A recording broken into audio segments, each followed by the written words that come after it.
저는 국립생태원에서 근무하고 있는 김수환이라고 하고요.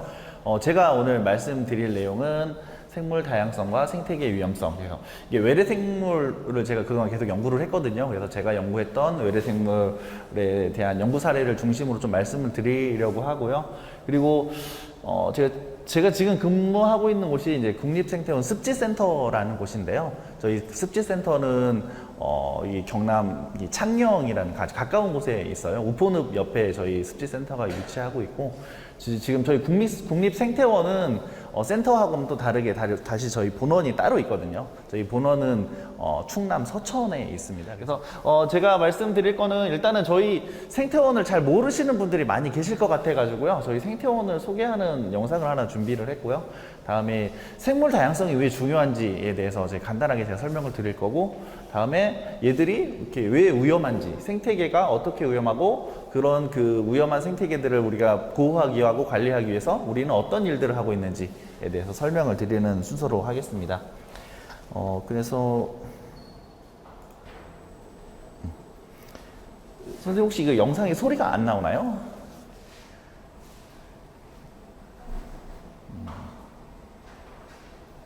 이게 저희 생태원을 소개하는 꽤 오래된 영상이기는 한데요. 그래도 처음에 영상을 나름 잘 만들어놔서 제가 가끔 이런 강의에 있을 때마다 저희 생태원 소개해 드릴 때 이렇게 영상을 보여드리는데, 이게 한 4분? 3분, 4분 정도 돼요. 이렇게 길지 않은 영상이니까 잠깐만 좀 봐주시면 이해하시는 데 좋을 것 같아요.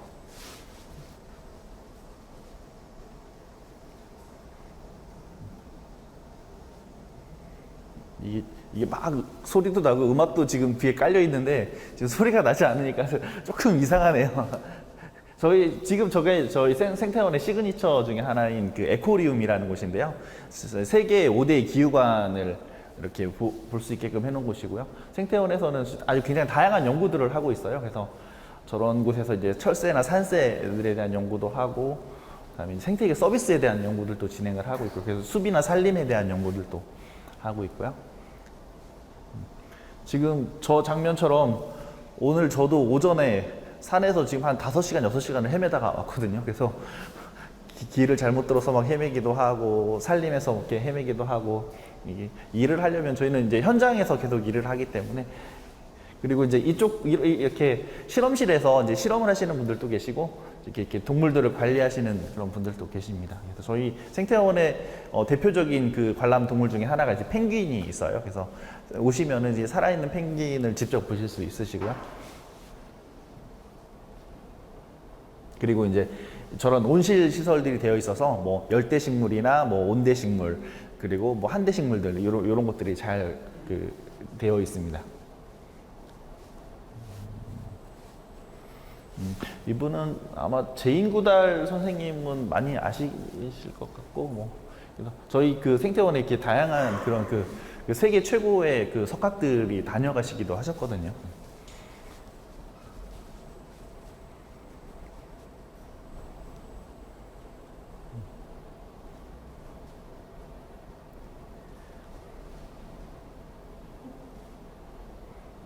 네, 저 에코리움을 중심으로 이렇게 관람객들이 보실 수 있는 전시 시설들이 있고, 이 전시 시설 외에도 저희는 이제 또 다른 별도의 연구 시설들이 있는데, 이제 연구 시설들은 아마 일반 관람하시는 분들은 보실 수가 없으셔서 아마 이 홍보 영상에는 나와 있지 않을 거예요.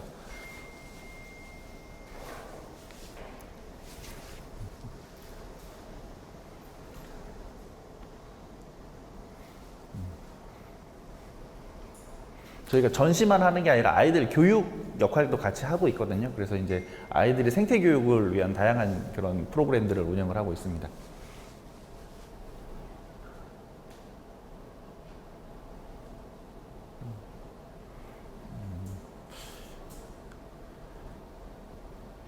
이게 소리가 안 나니까 이게 아무래도 영상이 영 재미가 없네요. 빨리 넘어가겠습니다. 네. 저는 방금 영상에서 보셨던 그런 그 생태원에서 근무를 하고 있고, 제가 하는 일은 이 생물 다양성을 보존을 하기 위한 연구 중에 이제 생물 다양성을 해치는 주요한 원인들 중에 하나가 외래 생물이었거든요. 근데 그 외래 생물들이 어떻게 생물 다양성을 해치고 있는지에 대해서 연구를 하는 그런 연구를 하다가, 사실 올해 초에 습지센터로 발령이 나서 저는 그래서 지금은 습지센터에서 근무를 하고 있습니다. 그래서 저는 원래는 외래종에 대한 연구 전문가로서 일을 하고 있었는데 지금 이제 막 습지 연구를 시작한 그런 이제 새내기 연구자이기도 합니다. 그래서 뭐 생물 다양성이라고 하면은 개념이 상당히 모호하기는 해요. 근데 뭐 일단은 이론적으로 말하면 생물 다양성을 크게 세 가지로 나누고 있거든요. 그래서 뭐 생태계의 다양성이든 종의 다양성이든 이제 유전자의 다양성이든 이렇게 크게 세 가지로 구분을 하고 있고요. 그럼 생물 다양성이 왜 중요하냐? 왜 생물 다양성이 도대체 뭐길래 이렇게 중요하다라고 얘기를 하냐라고 하는데 이 생물 다양성을 우리가 잃게 되면은 가장 위험한 거는 우리의 생존을 위협할 수 있다라는 거예요. 그래서 생물 다양성은 인간이 살아가는 데 있어서 중요한 그런 요인이기도 하고요. 그리고 음식의 재료가 되기도 하고 의식주의 재료가 되기도 하고요. 그리고 또 우리 이쪽 동양 문화권에서는 한의라고 해가지고 뭐 자연에서 여러 가지 약초들을 구해가지고 그런 것들로 이제 병을 치료하기도 하고 하잖아요. 이제 그런 것들 약초를 구하는 그런 행위들 하나하나가 다 이제 생물 다양성과 관련이 되어 있는 거고, 미국에서도 이 약으로 처방이 되는 약들의 한 25% 정도가 이 식물에서 추출한 그런 약들이고, 뭐 대표적인 약이 뭐 아스피린 같은 것도 이제 버드나무 껍데기에서 아스피린 이렇게 추출을 하고 그러잖아요. 그러니까 그런 것들도 다 생물 다양성과 관련이 있는 겁니다. 그리고 이제 농업 분야에서도 생물 다양성이 관련이 있고, 그다음에 생물 다양성이 환경에서도 굉장히 중요한 역할을 해요. 그래서 어떤 생물들은 아까 전 강의 시간에 적조를 잠깐 설명을 해주셨는데, 이제 적조 생물들과 같이 이렇게 그런 것들이 이제 오염물들을 같이 이렇게 끌어안고 들어가서 이렇게 가라앉기도 하거든요. 그러니까 이 환경 오염에 대한 그런 거, 환경 오염 물질을 흡수하는 미생물들이나 뭐 이런 것들도 있고, 그리고 토양을 정화시키는 역할을 하기도 해서 생물 다양성은 굉장히 다양한 역할들을 하고 있습니다. 그러면은 바다 생물의 다양성은 어떤 것들이 있을까요? 아까 전 강의에서 이미 요거는 말씀을 해주셔가지고 제가 간단하게만 넘어가겠는데요. 바다는 지구의 한 71%를 차지하고 있고요. 그리고 심해 같은 경우는 저희가 잘 알려지지 않았고, 지금 알려진 바로는 심해의 생물 다양성이 열대 우림에 굉장히 다양한 생물들이 살고 있는 것만큼 중다양성이 높을 거다라는 얘기를 하고 있고요. 그리고 바다의 1제곱킬로를 조사할 때마다 거의 한 종의 새로운 생물들이 계속 발견이 된다고 합니다. 그리고 현재까지는 해양생물이 한 21만 2천 종 정도가 알려져 있고, 한 1000에서 1500종 정도의 새로운 생물들이 계속 발견이 되고 있고요. 그리고 우리나라 주변의 일본 뭐 이런 바다에서는 지금까지 알려진 건 약 한 3만 3천 종 정도가 알려져 있는데, 학자들이 추정하기로는 한 15만 종 정도는 있을 거다라고 추정을 하고 있고요. 그리고 전 세계에는 한 140에서 160만 종 정도가 있을 거다라는 그런 추정을 하고 있습니다. 그래서 제가 마지막에 조금 이렇게 파란색 글씨를 해놨는데, 생물 다양성이 이렇게 생긴 이유는 원시의 지구에서부터 지금 35억 년 동안 진화를 하면서 여러 가지 생물들이 생겨나고 사라지고 하는 그런 과정에 거친 결과물이거든요. 그렇기 때문에 이 생물 다양성 또한 중요한 저희 지구의 하나의 유산이다라고 생각을 하실 수 있습니다. 그러면은 이제 아까 제가 바다 생물 다양성을 잠깐 말씀을 드렸는데, 이거는 환경부의 국립생물자원관에서 우리나라의 생물들이 얼마큼 살고 있는지를 정리해 놓은 표거든요. 그래서 우리나라에는 한 5만 6천 종 정도의 지금 생물이 살고 있다라고 얘기를 하고 있어요. 근데 아까 바다는 아까 3만 3천 종이라고 했잖아요. 그러니까 요 자료에는 바다 내용은 다 빠져 있는 겁니다. 이거는 이제 육지에 사는 생물들하고, 다음에 육지에 있는 민물 속에 사는 생물들, 뭐 이런 것들이 포함이 되어 있는 거예요. 그래서 한 5만 6천 종 정도의 우리나라의 생물들이 기록이 되어 있고, 그 중에 우리나라 딱 한반도에만 살고 있는 애들이 한 2,200종 정도 한반도에만 살고 있어요. 그래서 이 한반도에만 살고 있는 애들은 우리나라에서 없어지면은 전 지구에서 다 없어지는 그런 종들이거든요. 그러니까 그렇게 굉장히 중요한 종들이 한 2,200종 정도가 있다라는 것들을 알려주고 있습니다. 그러면 생물 다양성이 줄어든다고 하는데 이게 정말 줄어드는 거냐라고 의구심을 가질 수 있는데, 굉장히 많은 학자들이 이 생물 다양성의 감소에 대해서 연구를 하고 있어요. 그래서 뭐 2005년에 유엔에서는 새천년 생태계 평가라는 것들을 했는데, 이게 인간이 활동하기 이전보다 인간이 활동한 지금이 과거보다 한 1000배 정도 이 종이 없어지는 게 빨라지고 있고, 앞으로의 미래는 이거보다 훨씬 더 빨라질, 10배는 더 빨라질 거다라고 예측을 하고 있고요.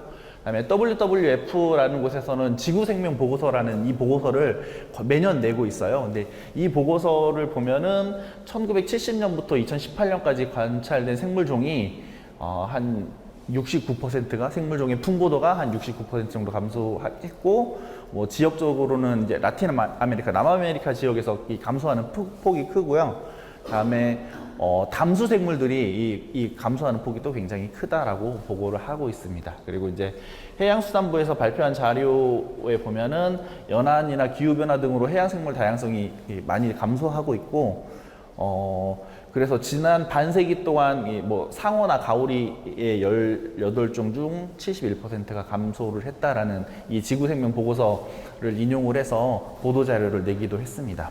그리고 국내의 갯벌 면적이 또 지속적으로 감소를 하고 있다는 것들도 이런 자료를 지금 제출을 하고 있습니다. 그럼 생물 다양성이 감소하는 주요한 원인은 뭐냐라고 보면은 세계적으로 크게 5가지의 원인 때문에 생물 다양성이 감소를 한다라고 얘기를 하고 있어요. 그래서 그 중에 하나가 환경 오염이고, 그다음에 이제 서식지가 파괴되는, 생물들의 서식지가 파괴되는 거, 그다음에 과도한 이용, 그리고 또 하나가 이제 침입 외래 생물에 대한 거고, 그다음에 이게 기후 변화에 대한 것들이 있어요. 그래서 저러한 이 5가지 요인 때문에 생물 다양성이 크게 감소하고 있다. 그리고 해양 생물의 다양성은 근데 약간 좀 다르더라고요. 이게 그 해양 생물에서는 뭐 유해 해양 생물들이 들어와서, 그리고 이제 기후 변화 때문에 어획이나 남획 이런 것 때문에, 다음에 해양 쓰레기나 미세 플라스틱에 초점을 맞춰서 이제 생물 다양성이 감소 원인을 제시를 하고 있습니다. 그래서 외래 생물에 대해서 정의를 하자면은, 외래 생물은 외국으로부터 인위적으로 또는 자연적으로 도입돼서 본래의 원산지 또는 서식지를 벗어나 존재하게 된 생물을 말한다라고, 저희는 생물 다양성 보전 및 이용에 관한 법률에 이 정의가 딱 적혀 있어요. 근데 이 정의를 보면 재밌는 것 중에 하나가 외국이라는 표현을 쓰고 있거든요. 그래서 외래 생물이라는 표현은 국경에 대한 이런 개념을 가지고 있습니다. 그래서 국경을 넘어오는 생물들을 저희가 외래 생물이라고 해요. 근데 사실 이 국경은 생물들한테는 의미가 없는 거예요. 이 국경은 사실은 우리 사람들한테만 의미가 있는 거거든요. 그래서 이게 참 애매한 표현이기도 하고 모호한 표현이기도 한데, 왜냐하면 이런 그 개념을 쓸 수밖에 없는 게, 외래 생물을 관리를 하려면 저희가 세금을 들여서 돈을 써야 되거든요. 네, 이 돈을 쓰고 예산을 집행하고 인력을 투입을 하려면 그거에 맞는 이유가 있어야 되거든요. 근데 얘를 외래 생물로 판단을 할지 안 할지에 대한 명확한 근거를 딱 제시를 해줘야 되는데, 이게 국경이라는 개념을 거기다가 넣지 않으면은 나중에 얘들을 관리하는데 어려움이 있습니다. 그래서 법률에 이렇게 국경이라는 표현을 쓰고 있어요. 그래서 뭐 우리나라에 있는 생태계는, 우리나라에 있는 생물종들은 이제 자생종이라고 표현을 하고 있고요. 외국에서 들어온 종들은 외래종이라고 표현을 합니다. 근데 외래종이라고 해서 다 나쁜 애들은 아니에요. 다 막 생물 다양성을 해치고 그런 나쁜 짓을 하는 건 아니고요. 그 중에서도 정말 치명적인 영향을 미치는 외래종들을 이제 침입 외래종이라고 해가지고 별도로 관리를 하고 있습니다. 그래서 위험한 거는 이제 침입 외래종이 위험한데, 침입 외래종은 그럼 왜 위험할까 보면은, 침입 외래종이 들어오면은 생물 다양성이 감소를 하고 생태계 서비스 및 인간에게 부정적인 영향을 줄 수 있다라고 정의를 하고 있고요.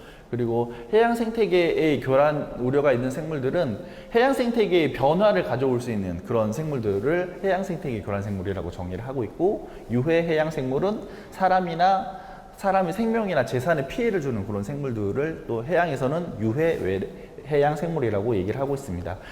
이러한 침입 외래 생물이나 유해 외래 생물들의 특징을 들면은, 얘들은 천적이나 경쟁하는 애들이나 기생이나 질병 등 이렇게 원래 자연 생태계에서는 스스로 그 개체군이 조절이 돼야 되는데, 그걸 조절할 수 있는 메커니즘이 없어요. 그런 게 부족하다는 첫 번째 이유가 있고요. 그리고 얘들은 자손 아니면 씨앗이 굉장히 많아서 번식을 굉장히 빨리 합니다. 그리고 오래 살아요. 수명이 길어서 다른 생물들보다 더 오래 살아남고, 다음에 널리 퍼져나가고, 그리고 새로운 서식처, 교란된 환경, 저희가 이제 공사를 하려고 이렇게 막 공사를 하다가 멈춰놓은 나지 같은 데 있잖아요. 그런 데 제일 먼저 침입하는 게 이런 외래 식물들이거든요. 걔들은 이렇게 교란된, 사람들에 의해서 교란된 환경이나 이런 데서도 굉장히 빨리 들어가서 거기서 정착을 할 수 있어요. 그게 외래 생물들의 이런 능력이고요. 다음에 물이나 토양이나 공기나 환경 오염이나 뭐 이런 것들에 대한 내성이 굉장히 강해서 그런 것들에서도 잘 버티고 적응해서 살 수 있는 생물들, 이런 특징을 갖고 있는 애들이 주로 이제 침입 외래 생물입니다.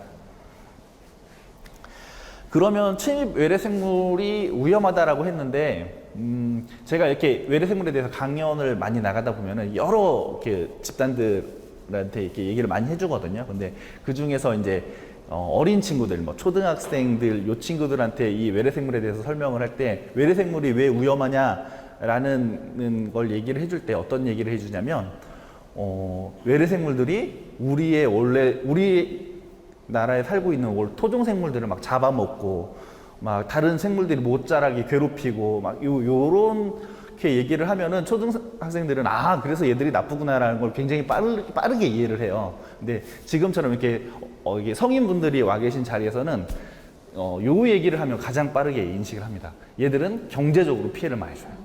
역시 돈 얘기를 하면 바로바로 알아들으세요. 그래서 요거를 2021년에 요걸 가지고 네이처에 논문을 냈어요.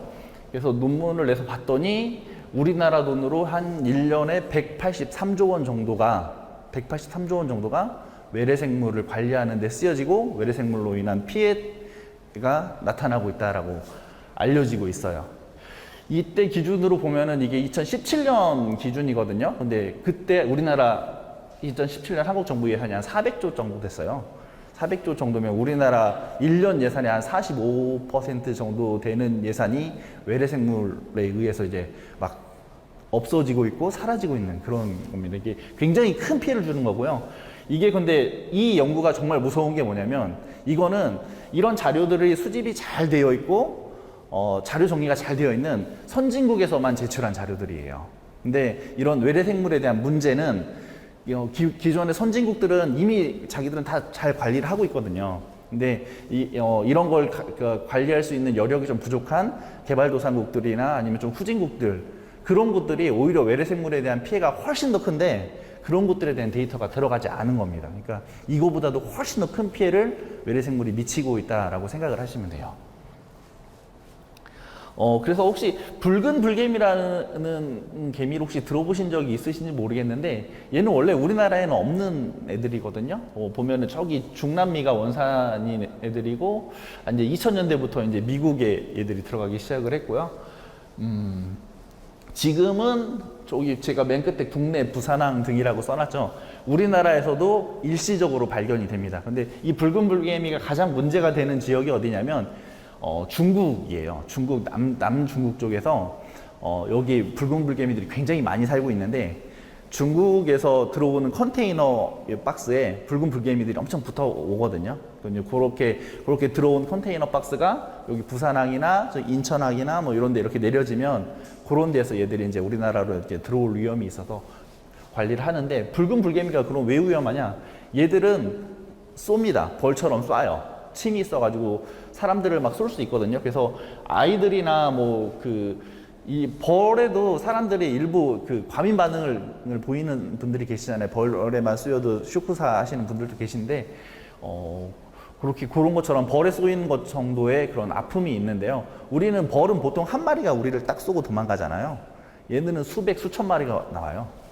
수백, 수천 마리가 이렇게 다리를 타고 올라와서 여기 벌이 쏘는 것처럼 여기를 다 쏜다고 생각을 해보세요. 얼마나 아프겠어요. 그래서 이게 굉장히 위험하고, 그런데 그러면은 붉은 불개미가 뭐 우리가 절대 못 보는 요런 데 있냐? 제가 중국에서 붉은 불개미가 위험하다고 했잖아요. 중국에는 어떤 사례가 있냐면, 밭에 농작물을 키우는 밭이에요. 거기서 농작물을 수확하려면 이제 감자 같은 거 이제 뽑잖아요. 감자나 땅콩 같은 거 이렇게 뽑거든요. 근데 이런 거 하나 잘못 뽑으면 거기에 붉은 불개미들이 훅 몰려 나옵니다. 그러면 이제 그거 뽑던 작업하시던 분들이 이제 큰일 나는 거예요. 그래서 중국에서는 이 붉은 불개미 하나를 관리하기 위해서 저희 생태원보다 더 큰 기관을 하나 만들어가지고 연구기관을 만들어서 이 붉은 불개미 하나를 관리를 하고 있어요. 그런데도 중국은 손을 못 쓰고 있습니다. 그만큼 이게 굉장히 위험한 놈인데, 이제 막 우리나라에도 이제 계속 들어오려고 계속 들어오려고 애들이 발견이 되고 있어서 저희도 걱정이에요. 사실은 부산이나 뭐 이런 데는 가깝잖아요. 부산이나 경남 지역은 붉은 불개미가 들어와서 살기에 굉장히 좋은 환경이거든요. 얘들이 적응해서 살고 있을 수도 있어요.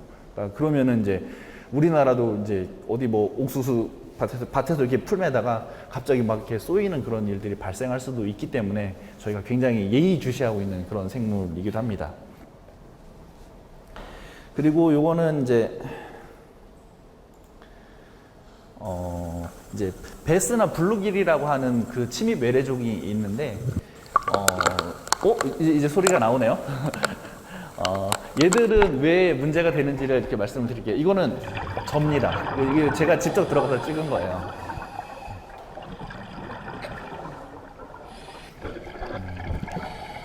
그래서 이 베스나 블루길들은 큰 댐이나 호수, 저수지 뭐 이런 데 많이 살고 있는 그런 물고기들이거든요. 그런데 그런 데들은 이렇게 조금만 깊게 들어가면은 아예 위에 햇빛이 차단이 돼가지고 앞이 잘 보이지 않아요. 그게 굉장히 연구하기 좀 위험한 환경이기는 한데요. 제가 드리고 싶은 말씀은 조금 더 뒤에 있으니까 지금 여기 큰 물고기 베스가 딱 있잖아요. 이 앞에서 지금 제가 카메라로 이렇게 찍고 있는데도 얘는 도망 안 가고 계속 저를 이렇게 지켜보고 있어요. 얘보다 제가 훨씬 더 큰데도 이렇게 멀리 가지 않고 이렇게 지켜보는데 그 이유가 뭐냐면 얘는 지금 자기 새끼들을 지키고 있는 아빠예요. 그러니까 베스 같은 경우는 굉장히 포식력이 강한 물고기인데 얘들이 잘 살아남는 이유가 뭐냐? 아빠가 그 새끼들이 이렇게 어느 정도 클 때까지 이 자기를 서식처를 지켜줘요. 그렇기 때문에 베스를 잡아내고 제한하고 이게 줄어들게 하기가 굉장히 어려운 거고요. 그리고 여기도 보면은 여기 굉장히 낮은 수심이거든요. 거의 한 저희 허리 정도 되는 그런 깊이인데 요 밑에 베스들이 있고 아까 그 걔들이 지키고 있던 그 베스 물고기 치어입니다. 네, 제가 요 영상의 마지막에 얘기를 해놨는데요. 제가 아마 영상을 마지막까지 틀 시간이 안 될 것 같아서 미리 말씀을 드리는데 이 영상을 이렇게 쭉 보고 계시면 느끼시는 거 혹시 있으세요? 이게 초등학생 친구들은 금방 찾아내는데 뭐냐면 베스랑 블루길만 나와요. 우리나라의 하천, 이거 외국 아닙니다. 우리나라입니다. 우리나라 하천인데 여기 속에 들어가서 이렇게 보고 있으면 우리나라 하천 속에 베스랑 블루길만 있어요. 다른 물고기들이 하나도 안 보여요. 그러니까 그만큼 베스랑 블루길이 들어가서 이렇게 얘들이 자리 잡고 살고 있으면 우리나라 물고기들이 살 수 있는 환경이 못 되는 거예요. 얘들한테 쫓겨나가고 잡아먹히고 알도 잡아먹히고 성체도 잡아먹히고 해서 금방 그 환경을 잃어가는 거거든요. 그만큼 얘들이 생태계에 좀 큰 영향을 미치고 있는 겁니다. 그러면 이 침입 외래종을 관리를 하려면은 우리가 어떻게 해야 되냐? 일단은 우리나라는 전 세계적으로도 거의 비슷한 패턴이긴 한데 우선은 법적으로 관리를 해요. 법으로 먼저 얘를 막아놔야 돼. 그래야 법에 이게 써 있어야 그 다음에 돈을 쓸 수가 있고 인력을 투입할 수가 있어요. 근데 법에 이게 써 있지 않으면은 이 돈을 쓰거나 인력을 쓸 수 있는 그런 근거가 없다고 해야 될까요? 그렇기 때문에 우선은 법에 이렇게 담아놨습니다. 그래서 생태계 교란생물이라는 것들을 지정을 해놓고 해양 생태계의 보전 및 관리에 관한 법률에도 해양 생태계 교란종과 이제 해양 유해 생물종들을 이렇게 다 지정을 해놓고 얘들을 관리할 수 있는 그런 근거를 마련해 두었습니다. 그러면 우리가 이런 외래종들을 관리하기 위해서 어떤 노력을 하고 있느냐? 이것도 제가 영상으로 준비를 했는데요. 혹시 미국가재라고 들어보신 적 있으세요? 아마 이쪽에는 잘 없어서 관심이 좀 적으실 수도 있는데 얘는 최근에 우리나라에 들어와서 이제 적응하고 있는 그런 그 가재거든요. 근데 우리가 생각하는 가재는 보통 그 산골 계곡의 맑은 물에 사는 동물이잖아요. 얘는 뭐 저기 낙동강 하구나 달성 습지 뭐 요런 환경에서 사는 애들이에요. 그래서 지금 약간 그 영남에게 아니 전남하고 다음에 이제 충남 쪽에서 지금 많이 이제 막 퍼져나가고 있는 그런 종인데 보면은 재밌는 게 이렇게 이런 농수로 같은 데 있잖아요. 이런 데서도 이렇게 막 혼자 다니고 있어요. 그리고 이런 가재는 사실은 이제 미국에서 이제 얘는 원래 원산지가 미국이기 때문에 미국에서 가장 많이 관리를 하고 있는데, 미국에서도 얘들이 다른 곳으로 침입을 해서 생태계를 교란을 하는 그런 사례들이 굉장히 많고요. 미국에서는 이 가재를 관리하기 위해서 1년에 어느 정도의 돈을 쓰시는지 아세요? 이 가재 한 종을 관리하기 위해서 대략 한 5조 원 정도를 씁니다. 약 5조 원. 이 생물 하나를 위해서. 우리나라는 아까 베스 블루길 관리하는데 1년에 얼마쯤 쓰시는지 아세요? 많아야 1억, 2억 요쯤일 거예요. 1억, 2억에서 그거보다 조금 더 많을 수도 있고. 그러니까 이게 이 스케일의 차이가 너무 커요. 그러니까 일본에서는 저렇게 그 생태계 교란 생물, 그러니까 멸종 위기종에 피해를 주기도 하고요. 이렇게 논둑에다가 구멍을 타가지고 애들이 논둑을 다 무너뜨리는 그런 일도 합니다. 그리고 알도 굉장히 많이 나와요. 알도 굉장히 많고 저렇게 작은 그 치가재들도 엄청 잘 살아남아요.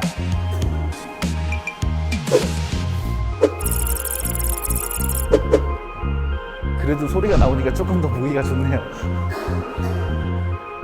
그래서 이 미국 가재는 원래 원산지가 미국이고 북미거든요. 근데 얘들이 유럽으로 들어가서 유럽에 있는 가재 개체군을 거의 절멸을 시켰어요. 근데 그 이유가 뭐냐면 얘가 뭐 잡아먹어서 그런 게 아니라 얘가 갖고 가면서 유럽에는 없던 질병을 가지고 갔어요. 같이. 그래서 거기에 이제 그 질병을 퍼뜨린 거예요. 그래서 가재가 가질 수 있는 가장 위험한 질병을 유럽에 퍼뜨려서 유럽 가재 개체군을 다 죽였거든요. 그런 위험성이 있는데 얘가 지금 우리나라에도 이제 막 퍼지고 있어서 우리나라 가재한테도 어떤 영향을 미칠지 모르거든요. 그리고 걔가 그런 질병을 가지고 있을 수도 있고 그런 것 때문에 저희가 계속 연구를 하고 있는 겁니다. 그래서 이게 작년까지 제가 하던 연구라서요. 그래서 이런 연구들을 저희가 하고 있습니다. 그러면 아까 그 베스랑 블루기를 저희가 잡아내기 위해서 무슨 일을 하느냐? 그래서 이런 그 연구를 한번 해봤어요. 굉장히 많은 분들이 베스랑 블루기를 너네들이 관리를 할 수 있느냐, 다 잡아낼 수 있느냐라는 질문을 하시는데 사실은 없어요. 저도 못합니다, 그렇게는. 그런데 그렇다고 그러면 관리를 안 해야 되느냐? 그건 아니거든요. 그래서 저희가 이제 저희 제가 있던 곳 그 사무실 근처에 가까운 조그만 저수지 하나를 봤는데 그 저수지에 베스랑 블루길이 너무 많이 사는 거예요. 완전 빠글빠글하게 있었어요. 걔들이. 그래서 얘들을 여기 한번 시험적으로 한번 다 없애보자. 라고 해갖고 저희하고 다음에 뭐 환경공단, 농어촌공사, 다음에 지자체 등등하고 다 같이 얘기를 해서 그 저수지 하나를 아예 물을 다 빼버렸습니다. 물을 빼서 그 안에 있는 물고기들을 다 없앴어요. 베스랑 블루길도 물론 다 없어졌겠죠. 그래서 저희가 지금 사진을 보면 물을 다 빼고 베스랑 블루길을 다 잡아내는 그 장면이거든요. 그리고 여기서 잡힌 물고기들은 다 마을 주민들한테 다 드렸어요. 그래야 또 이제 마을 주민들이 너 이렇게 반대 안 하시거든요. 그래서 물고기들은 다 드리고 이렇게 저희가 이런 실험을 합니다 해서 싹 다 물고기를 잡아냈더니 어떤 일이, 그리고 다음에 이제 물을 채웠거든요. 그랬더니 어떤 일이 생기느냐, 이 저수지에는 베스랑 블루길만 살고 있었어요. 거의 몇 년 동안. 근데 저희가 이 작업을 하고 나서 1년이 지나니까 우리나라 물고기들이 한 종씩 두 종씩 들어오기 시작했어요. 이제 원래 어디선가 숨어있던 다른 애들이 조금씩 들어와서 이제 여기서 정착해서 살기 시작하는 거예요. 그리고 2년, 3년이 지나니까 걔들이 이제 부화를 하고 다른 새끼도 이렇게 알도 낳고 새끼들도 크고 해서 물고기, 우리나라에 사는 물고기 개체군이 막 늘어나는 거예요. 네. 이런 것들을 저희가 이렇게 직접 되게 경험을 하니까 우리가 그동안 베스 블루기를 못 잡는다고 이렇게 손을 놓고 있었더니 이렇게 힘들었는데 이렇게 노력을 해주니까 다시 이렇게 회복될 수 있겠구나라는 걸 알게 됐어요. 그래서 제가 작년에 요거 이렇게 정리한 걸 가지고 이제 논문으로 발표를 하기도 했거든요. 그러니까 근데 이런 사례가 사실은 전 세계에도 그렇게 많지 않아요. 이게 굉장히 적은 사례 중에 하나고 우리나라에서는 아마 이렇게 베스랑 블루기를 제거해서 다시 회복한 최초의 사례일 겁니다. 그러니까 저희는 이런 연구들을 하는 사람들이에요. 그리고 저는 물론 제 전공이 물고기라서 저는 이제 이쪽 그 물속에 사는 생물들 위주로 연구를 하는데, 저희 생태원에는 이제 식물 전공하시는 그 박사님들도 굉장히 많이 계시거든요. 이제 그분들은 이제 오셔가지고 이제 이 외래 식물 중에 대표적인 게 가시박이라는 외래 식물이 있는데요. 얘들은 이제 제거하기 위해서 이렇게 이렇게 활동을 하는 그런 것들이 있고요.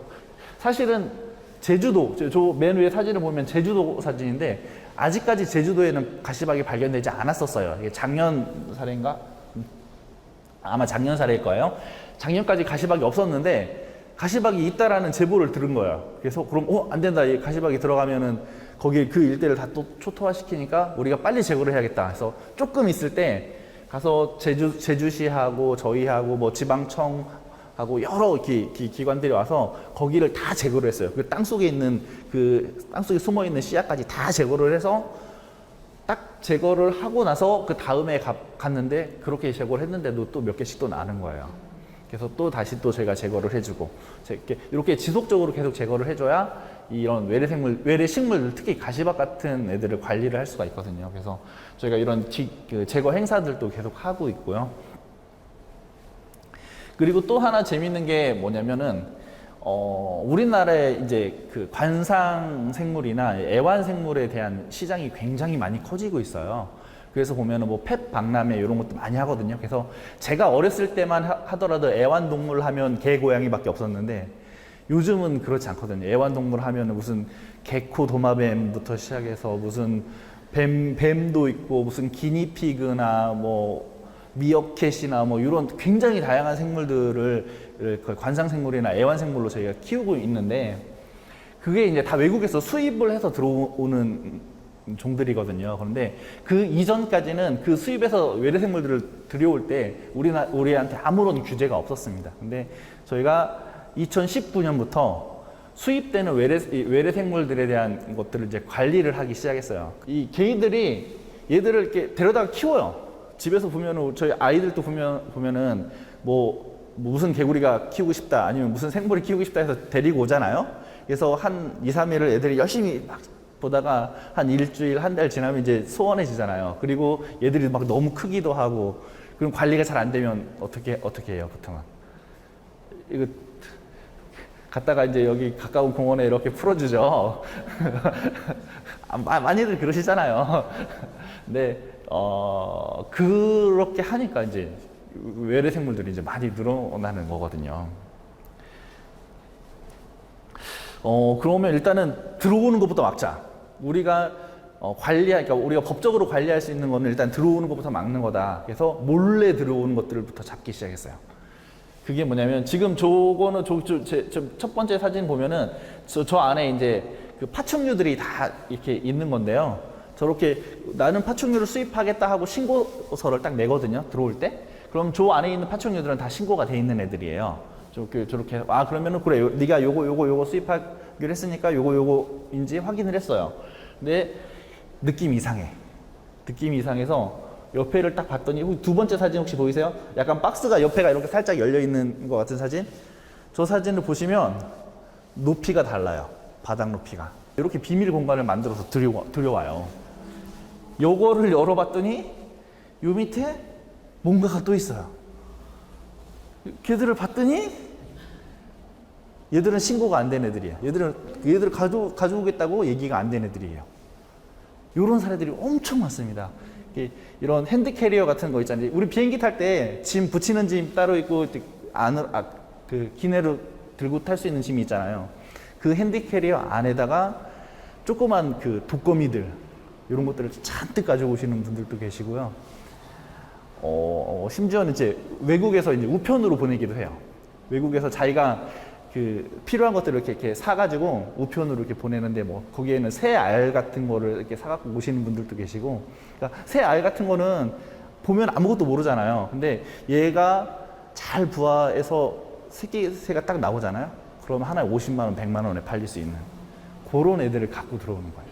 이게 굉장히 여러 가지 측면에서 이렇게 그 외래 생물들이 들어오고 있더라고요. 요거를 이제 저희가 2019년부터 환경부하고 생태원하고 세관에서 이제 노력을 해서 이런 것들을 이제 저희가 이제 그럼 또 외래 생물을 관리하기 위해서 어떤 연구들을 하고 있는데, 저희는 이제 연구기관이거든요. 그래서 다양한 연구들을 진행을 하는데, 지금 첫 번째 사진 보면은 사람이 얼음 속으로 이렇게 잠수해서 이렇게 들어가고 있죠. 저건 저 아닙니다. 저 아니고 저희 연구원 분이 들어가신 건데, 저는 밖에서 사진 찍고 있었어요. 저기 너무 춥더라고요. 저렇게 이렇게 겨울에 외래 물고기들이 어떻게 사는지 이런 거 관찰하기 위해서 저런 연구들도 하고, 다음에 이제 요즘은 이제 그 드론이 굉장히 많이 상용화되어 있는데, 저희도 드론을 많이 써요. 드론을 띄워가지고 이 식물들이 얼마만큼 이렇게 분포되고 있는지, 얼마만큼 퍼져나가고 있는지 뭐 이런 것들을 조사하기도 하고, 물고기를 잡아서 이렇게 보기도 하고, 다음에 이거는 이제 물속에 사는 새우나 뭐 이런 그 작은 곤충들 이렇게 보는 연구들, 이런 연구를 또 하고 있습니다. 그리고 요즘 저희 생태원에서 하고 있는 연구 중에 하나가 이 Environmental DNA라고 해서, 이게 뭐 그냥 쉽게 얘기하면 환경 DNA라는 걸 하거든요. 환경 DNA의 개념이 뭐냐면, 저기 보면은 맨 처음에 저 물방울 같은 거 있잖아요. 저기 물 한 방울입니다. 저 물 속에는 그 물에 살고 있는 다양한 생물의 DNA가 녹아 있어요. 녹아서 나오는데, 그 DNA들을 저희가 뭐 저런 qPCR이나 NGS라고 하는 그 연구 방법들을 사용을 해서 그 안에 어떤 물고기들이 살고 있는지를 이렇게 검출해내는 거예요. 그래서 막 검출을 하면 얘도 살고 이런 애들도 있구나라는 걸 알아내는 방법이거든요. 그러니까 이렇게 보면은 되게 뭔가 좀 있어 보이는데, 쉽게 설명을 해드리면, 여기 뭐 두림공원이나 여기 낙동강 있잖아요. 저희가 가가지고 컵으로 이렇게 물을 딱 떠요. 컵으로 물을 떠서 그 DNA 분석을 막 해요. 그러면은 여기에 어떤 물고기들이 사는지, 어떤 생물들이 사는지를 확인해낼 수 있는 방법이에요. 근데 이게 아직은 정확도가 좀 낮습니다. 정확도가 좀 낮아서 요 앞에서 했던 요런 연구랑 이제 요런 연구도 하고, 근데 요렇게 한다고 해서 저희가 항상 그 안에 있는 걸 다 잡아낼 수는 없거든요. 그러니까 그런 거 놓치는 것들은 이제 요런 이렇게 eDNA 연구 같은 거를 해서 찾아내기도 합니다. 그 외에 뭐 이렇게 저희 뭐 붉은 불개미 조사하러 다니는 조사팀들, 다음에 뭐 식물 조사하러 다니는 조사팀들은 굉장히 다양한 이런 연구들을 수행을 하고 있고요.